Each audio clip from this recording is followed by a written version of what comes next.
અંકલેશ્વર નગરજનો પહેલગામ હુમલામાં પાકિસ્તાન સામે આક્રોશ ઠાલવ્યો હતો।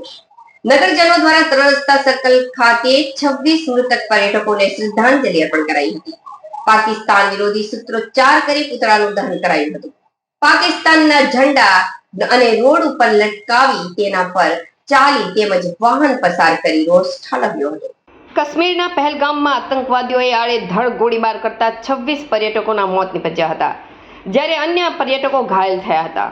26 પર્યટકોના મોતના પગલે સમગ્ર દેશમાં પાકિસ્તાન વિરુદ્ધ ભારે રોષ ફેલાયો છે, ત્યારે સમગ્ર દેશમાં વિરોધ પ્રદર્શન યોજાઈ રહ્યા છે। અંકલેશ્વર નગરજનો દ્વારા 3 રસ્તા સર્કલ ખાતે 26 મૃતકોને શ્રદ્ધાંજલિનો કાર્યક્રમ યોજવામાં આવ્યો હતો। 26 મૃતક પર્યટકોને શ્રદ્ધાંજલિ અર્પી પાકિસ્તાનના પુતળાનું દહન કરવામાં આવ્યું હતું અને પાકિસ્તાન વિરોધી સૂત્રોચ્ચાર કરી વિરોધ પ્રદર્શન કરવામાં આવ્યું હતું, તેમજ પાકિસ્તાનના ઝંડાને જાહેર માર્ગો ઉપર લગાવી રોષ વ્યક્ત કરવામાં આવ્યો હતો। આ પ્રસંગે અંકલેશ્વરના નગરજનો મોટી સંખ્યામાં ઉપસ્થિત રહ્યા હતા। પહેલગામની અંદર પાકિસ્તાનના જે નાપાક લોકો દ્વારા જે કૃત્ય કરવામાં આવ્યું તે કૃત્યને વખોડવા માટે આજરોજ અંકલેશ્વર શહેરના યુવાનો, બહેનો અને નગરજનો ઉપસ્થિત રહ્યા।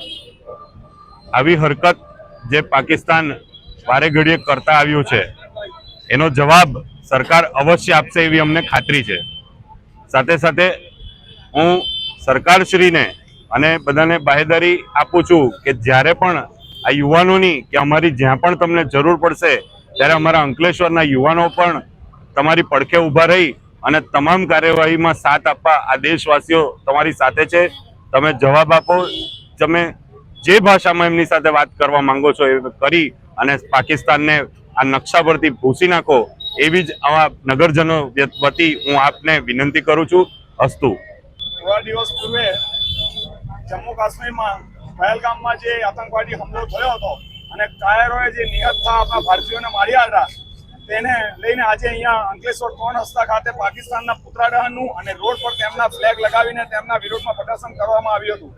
બિન રાજકીય રીતે અહીંયા જોડાયેલા તમામ લોકોનો અમે આભાર વ્યક્ત કરીએ છીએ અને ભારતના દરેક ખૂણાથી દરેક લોકોના દિલની એક જ અવાજ છે કે આ ક્યાં સુધી બેઠીશું અને આ નાપાક હરકત જે ભિખારી જેવી પરિસ્થિતિમાં છે પાકિસ્તાન એને સબક શીખવાડવાનો જરૂર નરેન્દ્ર મોદીને અમે અહીંયાથી એક એલાન કરીએ છીએ કે તમે અહીંયાથી તમારી સાથે છીએ અને એને ફૂંક મારીને ઉડી જાય એવી પરિસ્થિતિમાં છે, પણ મને ખબર છે કે આયોજનબદ્ધ રીતે કામ કરી અને આપણા દેશના યશસ્વી વડાપ્રધાન શ્રી એનો જોરમાં બદલો આપશે અને એમને દાંત ખાતા કરી નાખશે એવો જવાબ આપશે અને બીજી વાર આવ્યો હુમલો કરવાની એ લોકો પ્રયાસ નહીં કરે એવો તાબડતોડ જવાબ જરૂર આપશે। ભારત સરકાર કઈ બાયલી નથી ને બંગડી નથી પહેરી, સમય આવે આયોજનબદ્ધ રીતે એનો જરૂર જવાબ આપવામાં આવશે એવી અમને આશા છે અને ભવિષ્યમાં આવું કામ કરતા પહેલા એ લોકોની રૂહ કાપી જાય એવો જવાબ આપવામાં આવશે। ભારત માતા કી જય।